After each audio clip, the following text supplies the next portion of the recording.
आज आपण मिक्स पिठाचे आप्पे बनवणार आहे। तर त्यासाठी रात्री अख्खी मूग भिजायला घालून सकाळ उठून 1 कप मिक्सरमध्ये वाटून घ्यायची। ही अशा पद्धतीने मस्त पेस्ट तयार करायची। आता ही पेस्ट एका बाउलमध्ये काढून घ्यायची।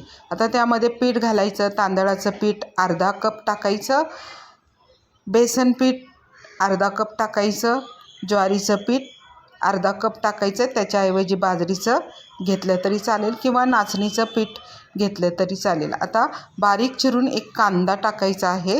आता त्यामध्ये 2-3 हिरव्या मिरच्या बारीक चिरून टाकायच्या आहेत।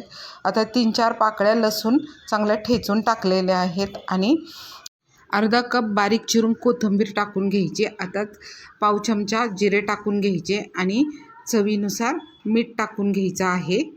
आता त्यामध्ये 2 चमचे फ्रेश असं दही टाकून घ्यायचं। आता हे सर्व चमच्यानी पहिल्यांदा मिक्स करून घ्यायचं। अगदी त्याला जास्त पाण्याचा वापर करायचा नाही। हे बघा अशा पद्धतीने चांगलं मिक्स करून घ्यायचं। आता वाटलंच तर थोडंसं 2 चमचे पाणी टाकून घ्यायचं आणि चांगलं थिक असं पीठ त्याला तयार करून घ्यायचं। आता 15 मिनटं झाकून घ्यायचं। आता 15 मिनटांनी बघा पीठ एकदम मऊसूत पडलेलं आहे आणि मस्त असे आता आपले आप्पे तयार होतील। त्याच्यामध्ये आता पाव चमचा खाण्याचा सोडा किंवा बेकिंग सोडा म्हणतात ते टाकून घ्यायचा। ते ॲक्टिव्ह होण्यासाठी थोडंसं पाणी टाकून घ्यायचं आणि चांगलं मिक्स करायचं।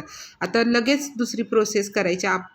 गॅसवर आप्पे पात्र ठेवायचं, त्यामध्ये तेल लावून घ्यायचं। सर्व पात्रांना तेल लावायचं आणि त्यामध्ये 1-1 चमचा असे आप्पे सोडून द्यायचे।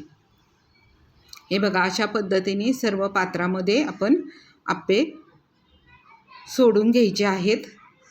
तुम्ही जर हा व्हिडिओ पाहत असाल तर प्लीज एक लाईक करा, सबस्क्राईब करा। आता आपले आप्पे सगळे आपण चमच्याने टाकले। आता त्याला 1 मिनटं झाकून ठेवायचं आहे। आता 1-2 मिनटं झाले की काढून गॅस मिडियम फ्लेमवरच ठेवला आहे। आता त्याच्यावर परत आपण ब्रशने असं तेल लावून घ्यायचं।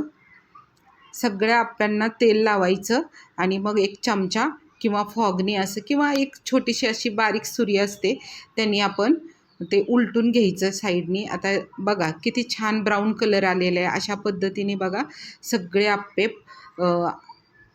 तयार करून घ्यायचे आहेत आणि परत त्याच्यावर 1 मिनटं झाकून घ्यायचे आहेत।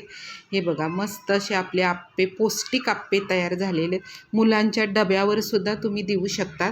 अशा पद्धतीने आपले पौष्टिक आप्पे तयार झालेले आहेत। आता हे पौष्टिक आप्पे तुम्ही घरी बनवून बघा आणि कमेंट्स करून सांगा। धन्यवाद।